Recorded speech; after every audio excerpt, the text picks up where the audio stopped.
नागार्जुन एक महान राजा थे जो हर साल अपने साम्राज्य में एक मुकाबला करवाते थे जिसमें अपनी शक्ति और सामर्थ्य पर भरोसा करने वाला हर योद्धा भाग लेता था। इस मुकाबले के बाद उन योद्धाओं को पूर्वजों की गुफा में जाने का मौका मिलता था। आज से ठीक 3 दिन बाद ये मुकाबला था जिसमें राज्य और उसके आसपास के सभी दल भाग लेने वाले थे। राज्य की सड़कों और बाजार में भारी मात्रा में भीड़ और चहल पहल थी। उसी समय आसमान से एक आग का गोला तेजी से नीचे गिरता हुआ आ रहा था। सड़कों पर मौजूद लोग आसमान से जमीन की ओर आते इस खतरे से अनजान थे।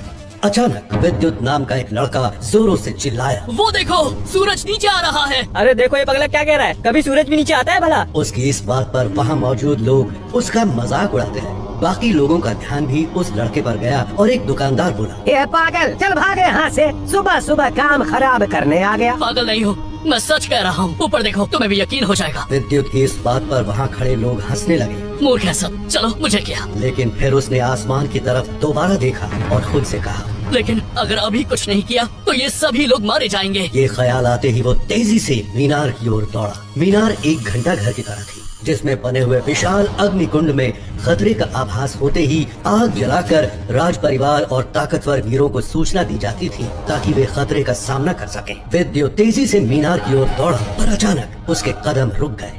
विद्युत ने अपने मन में कहा, अगर मैंने इन सैनिकों को बताया तो ये लोग भी मेरा मजाक उड़ाएंगे जैसे बाजार में उड़ाया था। मुझे इनसे बचकर मीनार के अग्निकुंड तक पहुंचना होगा।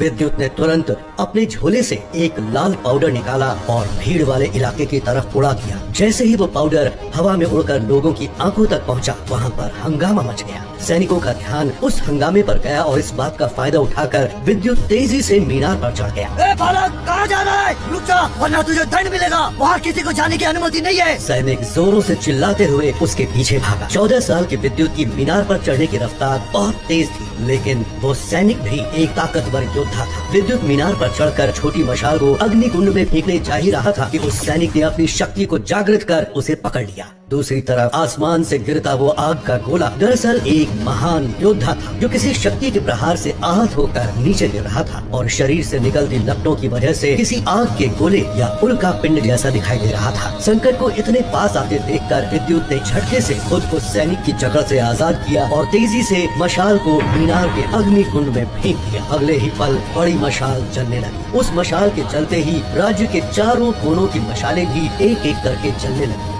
ऐसा होते ही राज्य के ब्रह्म पर्वत से नीले प्रकाश के साथ एक शक्तिशाली इंसान हवा में तेजी से उड़कर मीनार की तरफ आ रहा था। नीचे खड़े लोग आसमान में उसको उड़ते हुए देख रहे थे। तभी एक इंसान बोला, वो देखो, ये तो राजघराने के रक्षक महान ऋतिक वेदा है। दूसरे लड़के ने कहा, लेकिन ये मीनार पर ये चेतावनी के मशाल किसने जलाई? क्या हमारा राज्य किसी खतरे में है? उस लड़के की ये बात सुनकर आसपास के लोगों ने एक नजर उसको देखा और फिर सभी की नजर महान ऋतिक वेदा की तरफ चली गई। महान वेदा मीनार के सामने आकर हवा में स्थिर हो गए। महान वेदा का चेहरा एकदम शांत था। उन्होंने कहा, क्या मुझे कोई बताएगा कि ये चेतावनी की मशाल किसने जलाई? ये कहते कहते उनकी नजर आसमान से आग के गोले की तरफ गिरते हुए उस महान योद्धा पर गई और उन्हें माजरा समझ आ गया। वो बिना एक पल गवाए आसमान की तरफ उड़ गए और उन्होंने तेजी से हवा में गिरते हुए उस जलते हुए योद्धा पर अपनी बर्फीली शक्ति से प्रहार करके उसे नीचे गिरने से रोक दिया।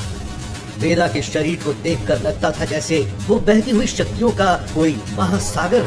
ऋतिक वेदा एक जल मूल शक्ति के योद्धा थे। उनका स्तर एक एलिमेंट गॉड का था। उनकी इन्हीं लाजवाब शक्तियों के कारण उन्हें वाटर एलिमेंटल गॉड भी कहा जाता था। एक वक्त था जब महान वेदा सबसे शक्तिशाली सुपर 7 वॉरियर्स दल का हिस्सा थे। समय बीतने के साथ ही सुपर 7 वॉरियर्स दल के योद्धा अलग अलग हो गए, जिनमें से कुछ योद्धा रहस्यमयी तरीके से गायब हो गए और कुछ ने लीडर और रक्षक की उपाधि ले ली थी। जैसे ही इंद्रपुरी साम्राज्य के रक्षक महान ऋतिक वेदा ने उस अग्नि शक्तियों से घिरे योद्धा को बचाया, वैसे ही उस योद्धा की शक्ति को महसूस कर वो समझ गए कि वो कौन था।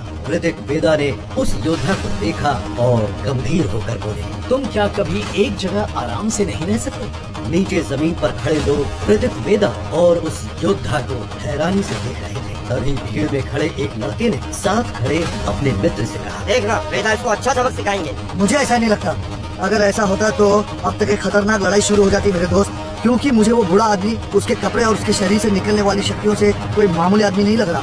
वरना वो इतनी ऊंचाई पर क्या कर रहा था बताओ। दूसरी तरफ विद्युत मीनार के अग्निकुंड में आग जलाने के बाद सैनिक की पकड़ से निकल भागा और मीनार के नीचे आकर भीड़ में छुप गया। विद्युत ने ये सब इतनी तेज रफ्तार से किया कि जब तक उस सैनिक का ध्यान उसकी ओर जाता, उसकी नजरों के सामने बस सैकड़ों लोगों की भीड़ थी। उस सैनिक ने जब उस लड़के को चालाकी से अपने हाथों से निकलकर गायब होते देखा तो उसका गुस्सा चरम सीमा पर पहुंच गया। ये लड़का तो बहुत तेज निकला, अगली बार मीनार के आसपास भी दिखा तो मैं इसके हाथ काट दूंगा। इतना कहकर सैनिक गुस्से में भड़कता हुआ वहाँ से चला गया। उधर आसमान में ऋतिक वेदा और वो वृद्ध योद्धा बात कर ही रहे थे कि तभी एक तेज और ताकतवर शक्ति उनके पास आकर रुकी। ये एक खूबसूरत पंखों वाली लड़की थी जिसे अचानक वहाँ देखकर ऋतिक वेदा और वृद्ध योद्धा का ध्यान उस ओर चला गया। उस लड़की को देखकर वृद्ध योद्धा ने शातिर मुस्कुराहट के साथ कहा, ये लो, आ गई मुसीबत। मैं इसी से बचकर भाग रहा था। ना जाने इस खूबसूरत लड़की को मुझ बूढ़े आदमी से इतना लगाव क्यों है। अचानक वहाँ एक तेज रोशनी आकर रुकी और सभी की नजरों के सामने एक सिल्वर रंग का टाइगर आया जो शरीर से निकलती बिजली की तरंगों से भरे पंखों के साथ हवा में उड़ रहा था। वो टाइगर नाराजगी से बोला, दुदुसी। उस टाइगर को देखकर खूबसूरत पंखों वाली लड़की के चेहरे पर मुस्कुराहट और आंखों में नाराजगी उभर आई। वो शक्ति के 8वें स्तर पर थी, इसलिए उसकी बेल्ट पर 8 शक्तियों के 8 सितारे लगे थे। अगले ही पल वो लड़की अपनी मस्त अदाओं के साथ अपने सामने मौजूद तीनों ताकतवर शक्तियों के बिल्कुल सामने आ गई। नीचे मौजूद सभी लोग उसे मुग्ध नजरों से निहारने लगे। उसने लाल रंग के बहुत ही आकर्षक कपड़े पहन रखे थे जिससे उसकी सुंदरता में 4 चांद लग गए थे। मदहोश निगाहें और खूबसूरत अदाओं के साथ वो लड़की हवा में अपने पंखों को धीरे धीरे लहरा रही थी। इस लड़की का नाम था दुदुसी। ये अधर्मपुरी से थी जिसे अब कालेश्वर के नाम से जाना जाता है, जो कभी एक देवस्थल हुआ करता था और शक्तियों के मामले में दुनिया का चौथा सबसे बड़ा रहस्यमयी स्थान था। ऐसी 4 जगह हमारे देश में और थी। कालेश्वर राज्य के लीडर की छोटी बहन थी दुदुसी। जब दुदुसी ने देखा कि नीचे खड़े मामूली लोग उसे बुरी तरह घूर रहे हैं तो उसे क्रोध आ गया और उसने अपने 8 चक्रों को जागृत कर लिया, जिससे उसकी ऊर्जा इतनी बढ़ गई कि नीचे खड़े लोगों और सैनिकों की आंखों में जलन होने लगी। मजबूरन उन्हें अपनी आंखें बंद करनी पड़ी, लेकिन भीड़ में मौजूद 2 आंखें अब भी उस लड़की को निहार रही थी। ये आंखें 14 साल के विद्युत की थी, जिसकी शक्तियाँ भी अभी जागृत नहीं हुई थी। न जाने वो ये कैसे कर रहा था। आसमान में लीडर ऋतिक वेदा ने अपने सामने खड़ी दुदुसी को देखकर कहा, दुदुसी, अपनी शक्तियों को काबू में रखो, वरना क्या 2 मर्द और एक दिव्य रैंक का टाइगर मिलकर एक लड़की पर हमला करोगे? शर्म नहीं आती तुम सबको? अगर तुम चाहते हो कि मैं यहाँ से चली जाऊँ तो इस बूढ़े से कह दो कि मुझे वो अग्नि शक्ति ग्रंथ दे दे। दुदुसी की बात सुनकर वो बूढ़ा योद्धा, जो दरअसल सिल्वर थामा थे, नाराजगी से बोले, ये मेरे जीवन की पूंजी है और मैं इसे अपने वारिस को दूंगा, तुम्हें नहीं। अगर इस समय मेरी शक्तियों पर नियंत्रण न लगा होता तो मैं तेरी जबान काट देता, क्योंकि तेरी हैसियत ही नहीं है कि तू मुझसे ऐसे मुकाबला कर सके। सिल्वर थामा की बात सुनकर दुदुसी मुस्कुरा कर बोली, देखो, मेरे पास वक्त नहीं है। मेरे लीडर ने मुझे आदेश दिया है कि मुझे उस अग्नि ग्रंथ को किसी भी कीमत पर हासिल करना है। इसलिए लीडर ऋतिक वेदा और सिल्वर टाइगर, आप दोनों मेरे रास्ते में न आए, वरना मैं इन सबको अंधा कर दूंगी।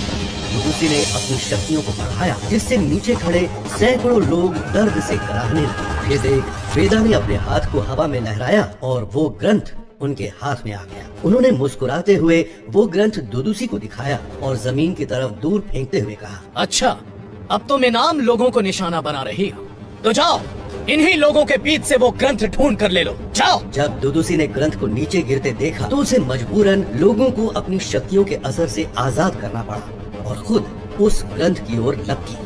लेकिन इससे पहले कि दुदुसी उस ग्रंथ के पीछे भूमि पर जाती, रक्षक वेदा ने अपनी शक्तियों की मदद से एक सील बना दी, जिससे पूरे इंद्रपुरी साम्राज्य के ऊपर एक कवच बन गया। जिसे देख दुदुसी ने नाराजगी से कहा, क्या तुम मुझसे मुकाबला करना चाहते हो? लेकिन तभी मौके का फायदा उठाकर बूढ़े थामा ने भी हवा में हाथ लहराया और उनके हाथ से निकली शक्तियों ने एक बड़े धनुष का रूप ले लिया, जिसका निशाना थी दुदुसी। दुदुसी ने देखा कि अगर उसने एक कदम भी बढ़ाया तो वो हमले का शिकार हो जाएगी। वो समझ रही थी कि भले ही उसकी शक्तियों का स्तर उसके सामने खड़े तीनों योद्धाओं से ज्यादा था, लेकिन अगर वो तीनों मिलकर उससे लड़ने लगे तो शायद वो पूरी तरह से जख्मी हो जाएगी। दुदुसी अभी इसी सोच में थी कि उसका ध्यान रक्षक ऋतिक वेदा पर गया, जिन्होंने अपने चक्रों को जागृत कर लिया था। और अब वो एक बड़े ही भयानक शेर के रूप में बदल रहे थे। उनके शरीर से भयानक और ताकतवर शक्तियां निकलने लगी थी। ऋतिक वेदा ने नाराजगी से कहा, पहले कि मैं अपना समझौता भूल जाऊं, चली जाओ यहाँ से।